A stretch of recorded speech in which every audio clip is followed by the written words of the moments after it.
हरिओम प्रिय दर्शकों, यदि आपकी तुला राशि या तुला लग्न है तो इस वीडियो को बहुत ध्यान से देखिएगा, समझिएगा। इस वीडियो में हम समझने वाले हैं देवगुरु बृहस्पति के अस्त प्रभाव को। देवताओं के गुरु अब अस्त होने वाले हैं। 12 जून को रात्रि में 11:30 बजे अस्त हो जाएंगे और 6 जुलाई तक अस्त रहेंगे। 12 जून से लेके 6 जुलाई तक, यानी रात्रि में 12 जून को 11:30 बजे होंगे अस्त। तो लगभग 13 तारीख से क्या प्रभाव देंगे इसे हम समझेंगे। 6 जुलाई को उदय होंगे और देवगुरु बृहस्पति जब अस्त होते हैं तो सभी शुभ कार्य बंद हो जाते हैं, जैसे विवाह है, मुंडन, गंछेदन, गृह प्रवेश इत्यादि इत्यादि सभी शुभ कार्य नहीं किए जाते, क्योंकि जब शुभ कार्य आप करते हैं उसमें गुरु का बल देखा जाता है। और ये ग्रहों में सबसे शुभ ग्रह माने जाते हैं और इनका अस्त होना बहुत ही महत्वपूर्ण होता है, क्योंकि हमारे जीवन में जो कारक तत्व हैं, सबसे महत्वपूर्ण कारक तत्व, उनका आधिपत्य यही रखते हैं। जो कि हर एक ग्रह के पास अपने अपने कारक तत्व हैं, परंतु कुछ ग्रह ऐसे हैं जिनके पास ऐसे कारक तत्व हैं जो कि सबसे महत्वपूर्ण है। जैसे देवगुरु बृहस्पति की हम बात करें तो जब बच्चा थोड़ा बड़ा होता है तो उसे ज्ञान की आवश्यकता होती, विद्या की आवश्यकता होती। उससे भी बड़ा हुआ तो नौकरी चाहिए, धन चाहिए, तो धन देने वाले यही हैं, ज्ञान देने वाले यही हैं। फिर विवाह होना चाहिए तो विवाह कराने वाले यही। फिर संतति होनी चाहिए, संतान होना चाहिए तो संतान दिलाने वाले यही। फिर जब सब कुछ हो जाता है तो हमें मान सम्मान चाहिए तो मान सम्मान दिलाने वाले भी यही हैं। अंत में हमें मुक्ति चाहिए। मुक्ति ज्ञान मार्ग या तो भक्ति मार्ग से प्राप्त होती है, तो इनका ही आधिपत्य होता है। तो देखा जाए तो हमारे जीवन में जो बहुत ही महत्वपूर्ण कारक तत्व हैं उनका आधिपत्य इन्हीं के पास होता है। इसीलिए जब आप सुनते हैं कि देवताओं के गुरु बृहस्पति का परिवर्तन होता है तो उससे बहुत कुछ बदलता है हमारे जीवन में। कहा जाए कि एक बहुत बड़ा डायरेक्शन चेंज हो जाता है। तो अब क्या प्रभाव होगा जिसे हम जानेंगे, क्योंकि तुला वालों के लिए देखा जाए तो ये आपके षष्ठेश होते हैं और तृतीयेश हैं। देवगुरु बृहस्पति इन भावों का आधिपत्य रखते हैं और वर्तमान में मिथुन राशि में गोचर करते हुए आपके भाग्य भाव में गोचर कर रहे हैं। आपके लग्न को, आपके तीसरे भाव को और आपके पंचम भाव को भी अपने दृष्टियों से प्रभावित भी करेंगे। ये हम जानेंगे क्या कैसा फल मिलेगा, परंतु एक कुछ लोगों का थोड़ा सा डाउट है, उसे हम समझ लेते हैं। डाउट ये है कि अब जैसे अभी कुछ दिन पहले बुध का परिवर्तन हुआ था। बुध स्वराशि में गए हैं मिथुन राशि में और बहुत ही अच्छी स्थिति में बुध पहुंच चुके हैं। तो बुध बहुत अच्छे प्रभाव देने वाले बन गए। तो आपने सुना होगा कि भैया अच्छा होगा, अच्छा होगा, अच्छा होगा, ठीक है। आपने इस चैनल में या अन्य चैनल में आपने सुना होगा बुध बहुत अच्छा प्रभाव देने वाले। परंतु अब देवगुरु बृहस्पति अस्त होने वाले हैं तो स्वाभाविक सी बात है अस्त होंगे, यानी इनके जो कारक तत्व हैं उनमें कमी आएगी, यानी बुरा प्रभाव हो गया। तो ये कन्फ्यूजन हो जाता कि यार कुछ दिन पहले तो हमने सुना था कि अच्छा होगा, अब भैया बुरा होगा, ये कैसे?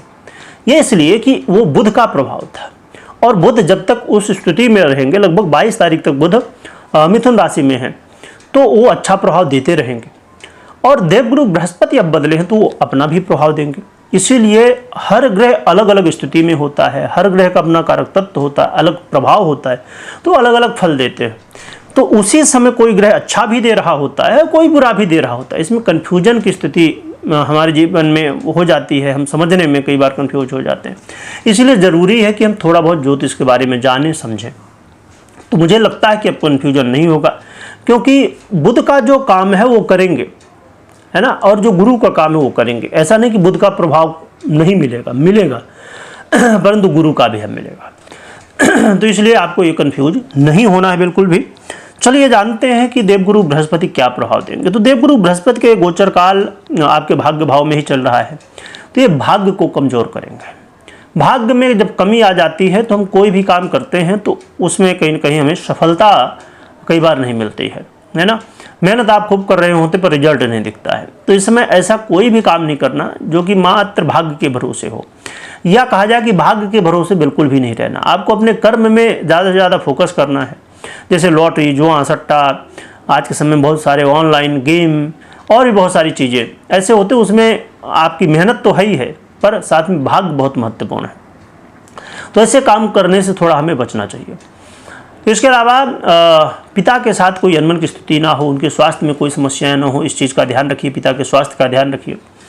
भाई बंधुओं के साथ आपका प्रेम नहीं बना रहे, खासकर आप कोई परीक्षा में, प्रतियोगिता में, इंटरव्यू में आप भाग ले रहे हैं, वहाँ पर आपको अपनी तैयारी को बहुत मजबूत रखना, क्योंकि कई बार आपका आत्मविश्वास कमज़ोर हो सकता है। कई बार आप ये देखेंगे कि आपने पहले तैयारी तो कर ली, पर उस समय जब इंटरव्यू देने गए उस समय समझ में नहीं आ रहा, बोल नहीं पा रहे, जवाब नहीं दे पा रहे, ये गलत जवाब दे रहे हैं आप। तो इसलिए इन चीज़ों का ध्यान रखिएगा।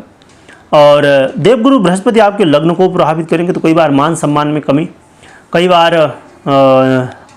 कहना चाहिए एक व्यक्ति देखिए कभी भी कोई भी काम करता है तो पहले सोचता है, समझता है, निर्णय लेता है।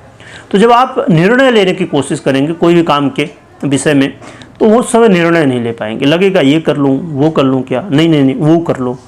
तो ये कन्फ्यूजन कई बार होगा, क्योंकि जब ज्ञान की कमी होती है, यानी गुरु ज्ञान का आधिपत्य जो रखते हैं वो अस्त हो रहे हैं, तो ज्ञान हमारा अस्त हो जाता है, तो थोड़ा सा कन्फ्यूजन कई बार हो जाता है। तो आपको इस चीज़ का ध्यान रखना है। और जो लोग विद्यार्थी हैं तो उनके लिए इस समय विशेष रूप से ध्यान रखना, आपका मन यहाँ वहाँ भटकेगा, पढ़ाई में नहीं लगेगा। तो मन पढ़ाई में लगे इसके लिए प्रयास करना है, यहाँ वहाँ भटकना नहीं है आपको। तो इन सब विषयों में, और किसी को कर्ज नहीं देना है, किसी को लोन नहीं देना है, हाँ चुकाना है तो उसके लिए प्रयास कर सकते हैं, परंतु ना तो देना है ना तो कर्ज लेना है, क्योंकि इस समय यदि आप ऐसा करते हैं तो कई बार फिर आगे चल के तकलीफ होती है। तो इन चीज़ों का ध्यान रखिए। स्वास्थ्य का भी थोड़ा पेट जन तकलीफें होने की संभावना होती है, तो खान पान में संयम बरतिएगा। तो इन सब विषयों में आपको सतर्क रहना है, ना कि डरना है, क्योंकि कभी भी कोई भी ग्रह हमारा बुरा नहीं करता है, उसका जो काम है, जो हमारे कर्म है, उनको फल देना बस। और डरना इसलिए भी नहीं कि मात्र एक ही ग्रह की हमने चर्चा की, अन्य ग्रह हो सकता है, अभी हमने चर्चा की कि बहुत अच्छे प्रभाव दे रहे हैं, तो हो सकता है आपको बहुत अच्छे प्रभाव दे रहे हैं, अन्य ग्रह भी और हैं तो वो भी अच्छे प्रभाव दे रहे हों, तो इसीलिए आपको डरने की आवश्यकता नहीं। रही बात उपाय क्या करना चाहिए, तो उपाय के लिए आप जितना पूजा पाठ कर सकते हैं, मंत्रों का जप कर सकते हैं, गुरु मंत्र आपने लिया तो उसका जप कर सकते हैं, या तो इष्ट के मंत्रों का जप कर सकते हैं। कोई आसपास मंदिर हो वहाँ जाइए, भगवान के दर्शन करिए, उनका आशीर्वाद लीजिए, बड़ों का आशीर्वाद लीजिए, इससे गुरु मजबूत होंगे तो आपको अच्छे फल मिलेंगे। परंतु मैं हमेशा कहा करता हूँ, फिर से कह दूँ कि कभी भी कोई भी निर्णय आपको लेना है तो पहले पर्सनल कुंडली का विश्लेषण करिए या तो करवाइए, इसके बाद निर्णय लीजिए। मात्र गोचर के आधार पर निर्णय हमें नहीं लेना चाहिए। वीडियो देखने के लिए बहुत बहुत धन्यवाद।